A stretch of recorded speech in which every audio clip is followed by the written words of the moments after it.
वो स्टूडेंट जो MPPSC exam की तैयारी कर रहे हैं उसमें ध्यान होगा कि एमपीपीएससी स्टेट सर्विस 2025 का मेंस होने वाला है।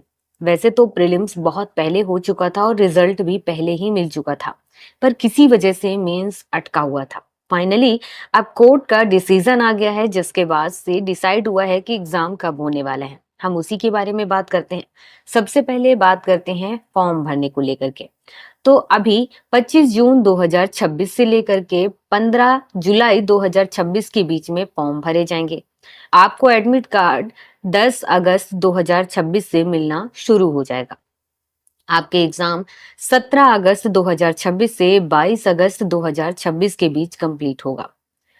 ये कहाँ कहाँ होगा? ये इंदौर, भोपाल, ग्वालियर, जबलपुर, छिंदवाड़ा, रतलाम, सतना, सागर, शहडोल, बड़वानी, उज्जैन, बालाघाट, इन क्षेत्रों में होगा। अब इसके बाद हम लोग डेट के बारे में बात कर लेते हैं। तो देखिए, टाइम टेबल में कहा गया है कि आपका 17 अगस्त 2026 को सामान्य अध्ययन फर्स्ट वाला पेपर होगा, मतलब GS1 होगा।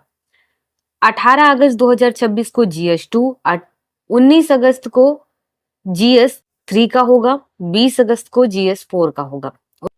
इसके बाद 21 अगस्त 2026 को पांचवें पेपर में आपका जनरल हिंदी और व्याकरण आएगा।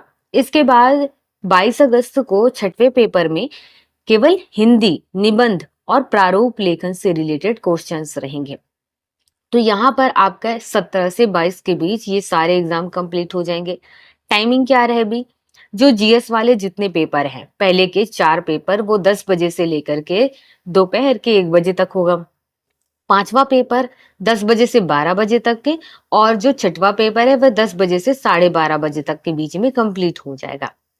इसके अलावा आप लोग यहाँ देख सकते हैं, कहा गया है कि जो लोग मध्य प्रदेश के रहने वाले हैं, SC, ST, OBC, जो गैर क्रीमी लेयर में आते हैं, इसके अलावा EWS में आते हैं, PWBD में आते हैं, उनके लिए 400 रुपए और पोर्टल फीस 40 रुपए लगेगा। और जो जनरल से आते हैं, दूसरे स्टेट से आते हैं, मतलब दूसरे और कैटेगरीज जो भी हैं, उनके लिए 800 रुपए है और पोर्टल फीस यहाँ पर 40 रुपए। ये सब चीजें आपको ध्यान रखना है। इसके अलावा और कुछ चीजें हैं, जैसे कि आपको पता ही होगा कि आपके पास एक आइडेंटिटी कार्ड होना चाहिए, आपकी पहचान पत्र होने चाहिए, जैसे कि आपके पास वोटर कार्ड होना चाहिए या पैन कार्ड होना चाहिए, आधार कार्ड होना चाहिए, आपके पास पासपोर्ट होना चाहिए, ड्राइविंग लाइसेंस होना चाहिए, या फोटो के सहित जो पासबुक होता है। इनमें से कुछ भी चीज है आपके पास तो चल जाएगा। तो ये कुछ जरूरी चीजें हैं। और आपको ये भी पता होना चाहिए कि जो लास्ट का पांचवा और छठवा वाला पेपर है वो हिंदी से रिलेटेड है, तो उसमें इंग्लिश ट्रांसलेशन नहीं रहेगा, क्योंकि हिंदी को ही चेक करने के लिए आपसे हिंदी का एग्जाम लिया जा रहा है, तो उसमें इंग्लिश क्यों देंगे? तो उसी चीज को ध्यान में रखते हुए आपको तैयारी करनी है। इस सेशन में केवल इतना ही। मिलते हैं नेक्स्ट सेशन में नई जानकारी के साथ।